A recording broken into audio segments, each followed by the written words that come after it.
میرے چچا کا بیٹا میرے پاس سے گزرا، تڑپتے دیکھ کر کہنے لگا میری بہن تو سارا دن روتی رہتی ہے۔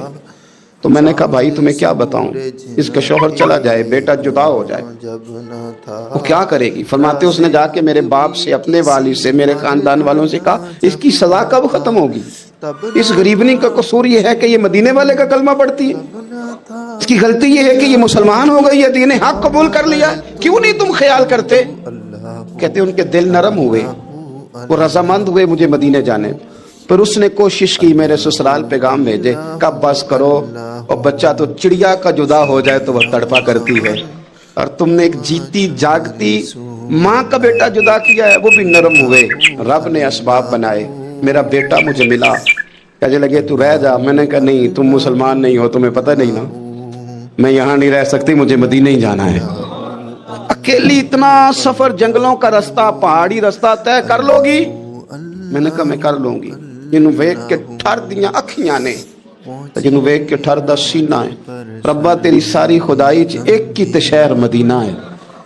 کہتی میں اونٹ پہ بیٹھی، بیٹا میں نے گود میں بٹھا لیا، میں سفر کرنے لگی، پر دل میں کھٹکا تھا کہ اتنا لمبا سفر، بیٹا چھوٹا ہے، کیسے کروں گی؟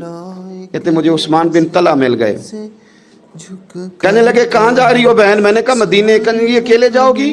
میں نے کہا جانا تو ہے نا، کوئی ساتھ چلے نہ چلے پر شہر رسول تو جانا ہے نا۔ آپ فرماتی ہیں میں نے عثمان بن طلحہ سے نیک بندہ کوئی نہیں دیکھا، میرے اونٹ کی لگام تھام لی۔ جب مجھے اونٹ پہ بٹھاتے تھے نا، اونٹ بٹھا کے چلے جاتے تھے، میں بیٹھ جاتی تھی تو آ کے لگام تھامتے، جب کہیں مجھے اتارتے تھے تو اونٹ بٹھا کے چلے جاتے تھے، میں اتر جاتی تھی تو اونٹ کو باندھتے، سونا ہوتا تھا تو اونٹ بٹھا دیتے، میں اتر جاتی، وہ دور جا کے لیٹ جاتے۔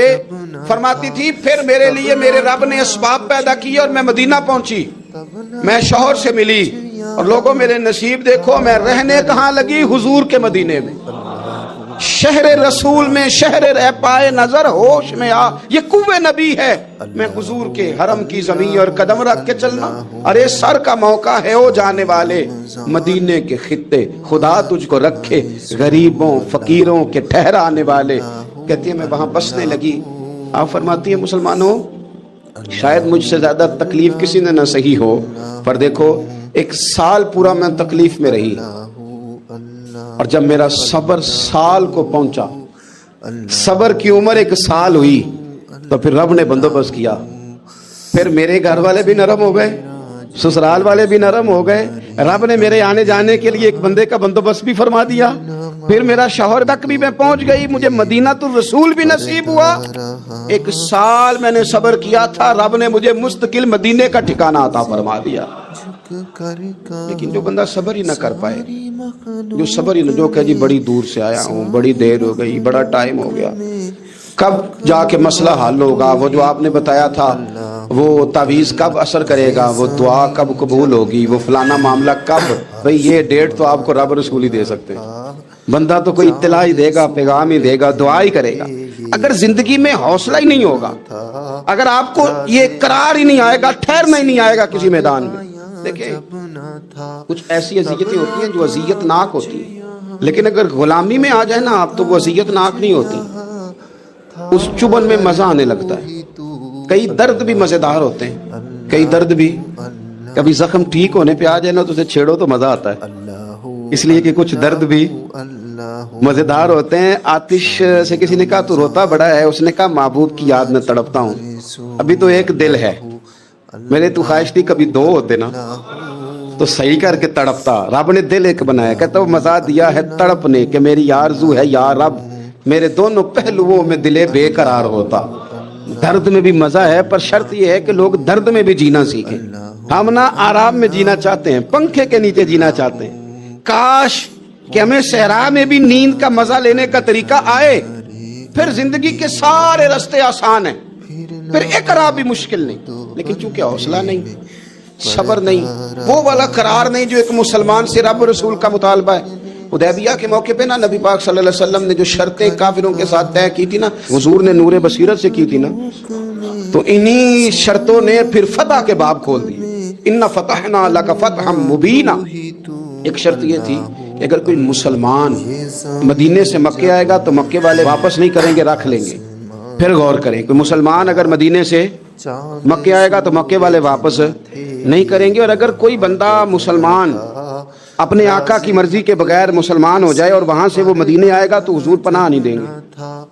تو میرے بھائی، محبوب کی طرف سے آنے والا نہ صرف سوکھ ہی نہیں قبول کرنا چاہیے، دکھ بھی قبول کرنا چاہیے، دکھ بھی قبول کرنا چاہیے۔ ہمارا یہ مسئلہ ہے کہ ہم نہ میٹھی میٹھی کے قائل ہیں، کڑوی کڑوی کے قائل نہیں۔ اگر وہ کبھی دکھ دے نا تو محبوب کا دکھ بھی سکھ سمجھ کے قبول کرو۔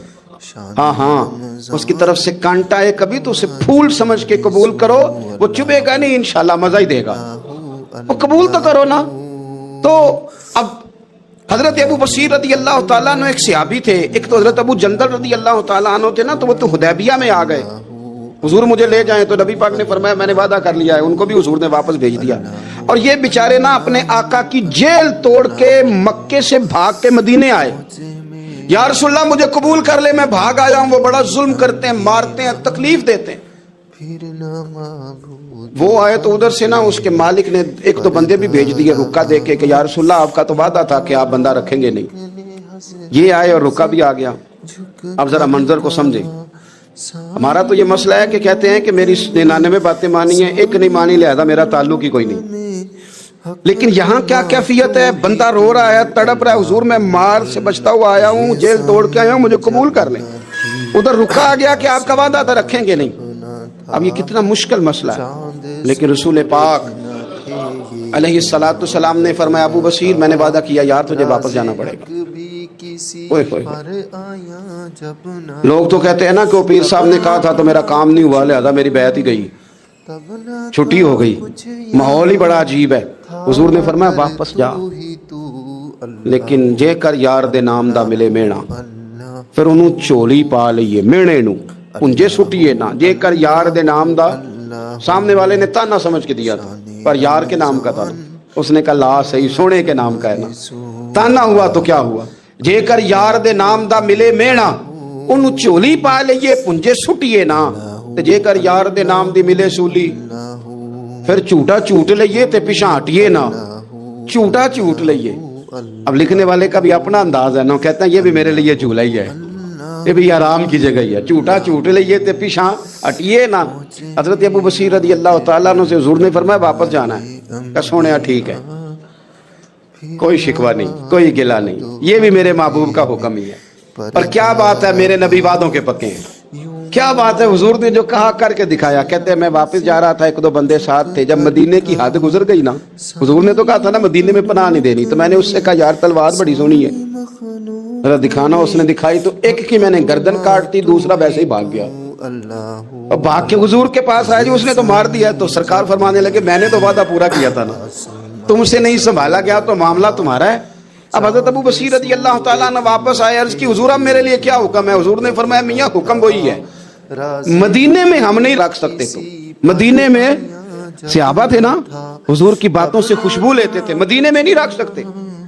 حضرت ابو بصیر کہتے ہیں میں مدینے کی سرحد سے نکل گیا، اس جگہ چلا گیا جو نہ مکے کی ریاست میں تھا نہ مدینے کی، ایک مقام ایس تھا جہاں میٹھے پانی کے کنویں تھے، وہاں رہنے لگا۔ حضرت ابو جندل کو پتہ چلا کہ ایک نیا ٹھکانہ بن گیا، وہ بھی جیل توڑ کے آ گئے، 70 بندے آ گئے، وہاں سے قافلے گزرتے تھے کافروں کے، یہ بھی مسلمانوں کو تنگ کرتے تھے، اگر مکے سے کوئی قافلہ گزرتا تھا تو ہم نے بھی ان کو پکڑا، کافر کا مال مال غنیمت اسباب بن گیا۔ اور وہ جب قافلہ لے کے آتے تھے تو ڈرے ہوتے تھے، اور ان کو تو ستایا تھا نا، کہتے ہیں ہمیں ستایا بڑا تھا، ہم تو انقلابی بن گئے، ہم تو رکھ لیتے نا، بڑی منت کرتے، بڑی جان مشکل سے چھڑاتے، 70 بندے ہو گئے، پھر 300 ہو گئے۔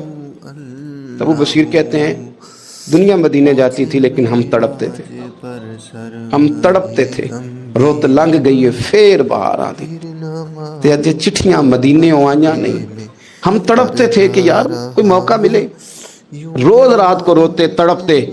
300 انقلابیوں کا جتھا صبر سے بیٹھا ہے مدینے کی سرحد پہ، اندر آنے کی اجازت نہیں، پر غلامی میں روز اضافہ ہو رہا ہے۔ صبر دیکھو، غلامی میں روز اضافہ ہوتا ہے۔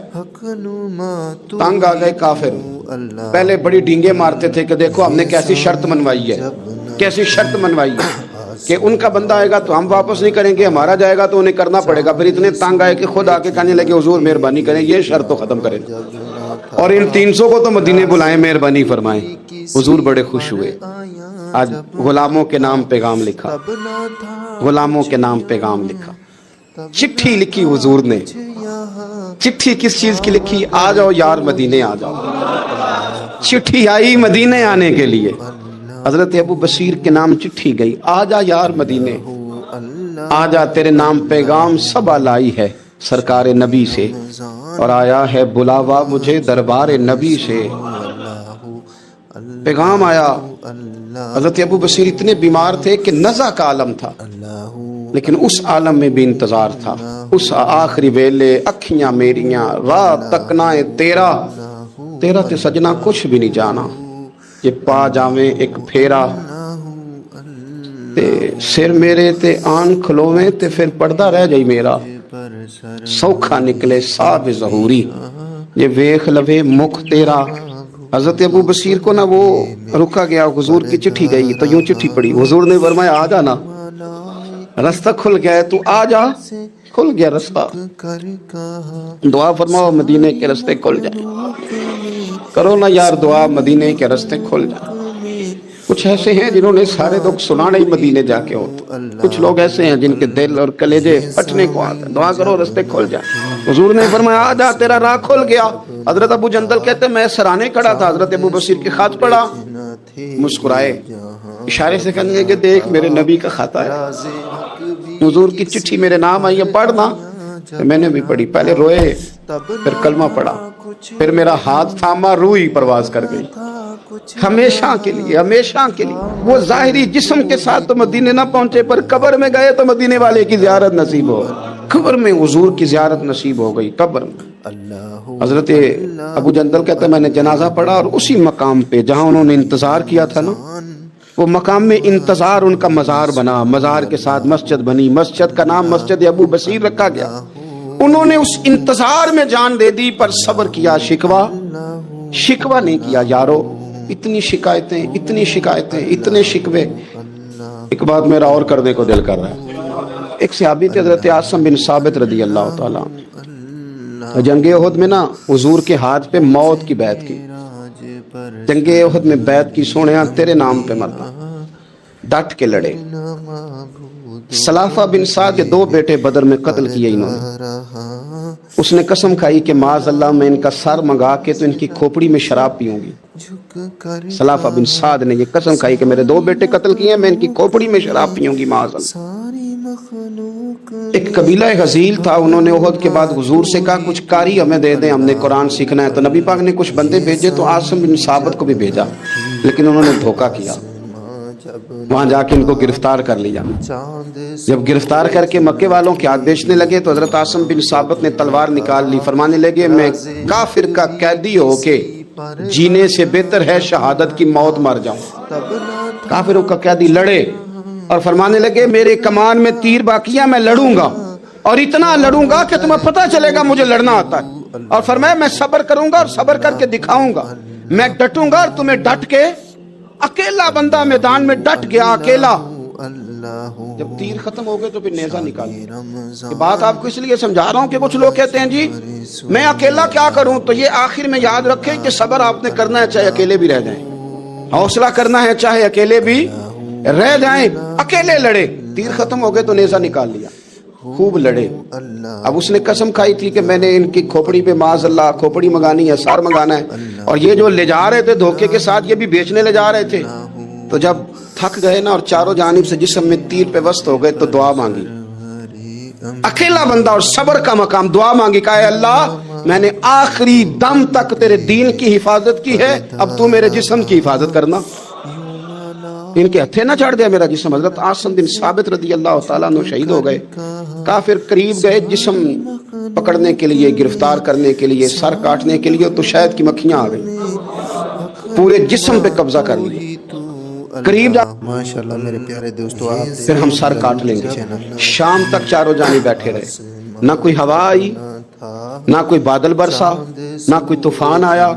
شام کو انہوں نے اٹھانا تھا، ایک ریلا آیا پانی کا، اور جناب عاصم بن ثابت کی لاش مبارک کو بہا کے لے گیا۔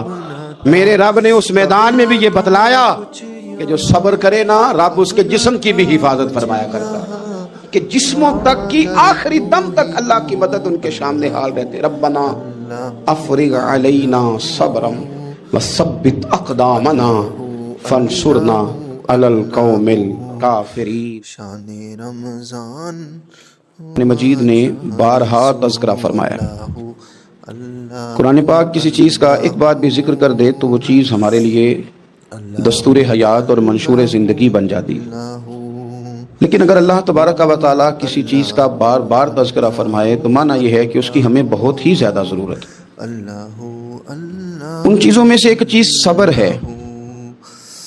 قرآن پاک نے 100 سے زیادہ مرتبہ صبر کا تذکرہ فرمایا.